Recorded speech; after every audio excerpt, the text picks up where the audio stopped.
triste nouvelle pour le monde du 7e art, alors que le festival de Cannes bat à son plein. Helmut Berger, étoile du cinéma autrichien, est décédé de façon paisible ce jeudi 18 mai à l'âge de 78 ans, à Salzbourg, dans son pays d'origine. Le 29 mai prochain, il aurait fêté ses 79 ans. C'est son agent Helmut Werner, qui a annoncé sa disparition dans un communiqué adressé à l'AFP-CIST avec une grande tristesse qu'un tankage de l'acteur légendaire Helmut Berger. Je vous informe de son décès.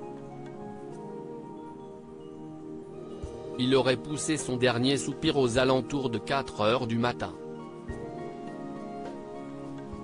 Helmut Steinberger, de son vrai nom, était l'une des figures du grand écran dans les années 1970, surtout connu pour sa grande beauté et ses rôles sulfureux. Helmut Berger était surtout connu pour avoir campé Martin von Essenbeck dans le film Les damnés en 1969. Le film est produit par le réalisateur italien Luchino Visconti, qui se trouve être son compagnon depuis 1964. À leur rencontre, Helmut Berger a 20 ans et Visconti 52. Avec lui, j'ai connu le vrai amour. Nous nous sommes installés sous le même toit 4 mois après.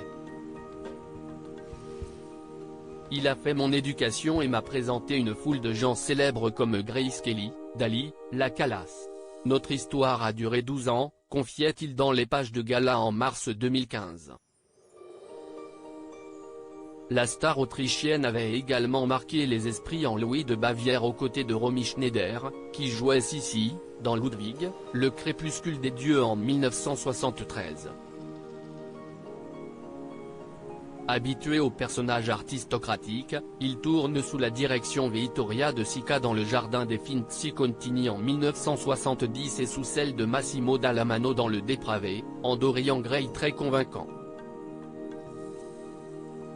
Après la mort de son illustre partenaire en 1976, sa carrière ralentit.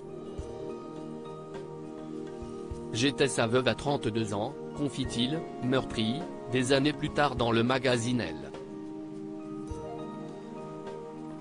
Il fait quelques apparitions remarquées dans Le Parrain 3 en 1990 et dans Saint-Laurent de Bertrand Bonello en 2014, dans le rôle du couturier âgé, avec Gaspard Ulliel.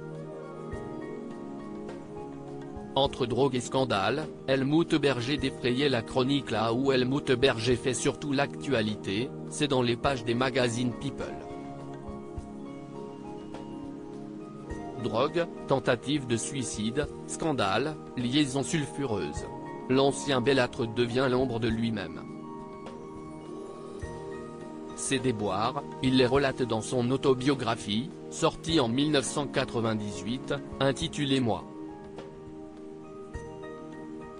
Le livre regorge d'anecdotes, avec des titres de chapitres évocateurs, dans le même lit que Mick et Bianca Jagger ou J'ai servi Fellini.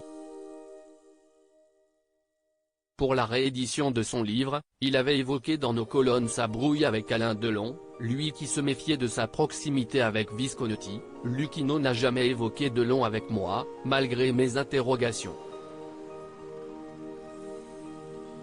Je ne saurais jamais ce qu'il y a eu entre eux. Malgré ses multiples aventures, l'acteur n'aura jamais retrouvé un amour comme celui qu'il a vécu avec le réalisateur italien. Aux dernières nouvelles, Helmut Berger s'était installé seul dans la maison de sa mère, à Salzbourg. Mon appartement a brûlé. Je n'ai plus rien, j'ai tout perdu. Mais ça va, racontait-il auprès de elle. Crédit photo, API.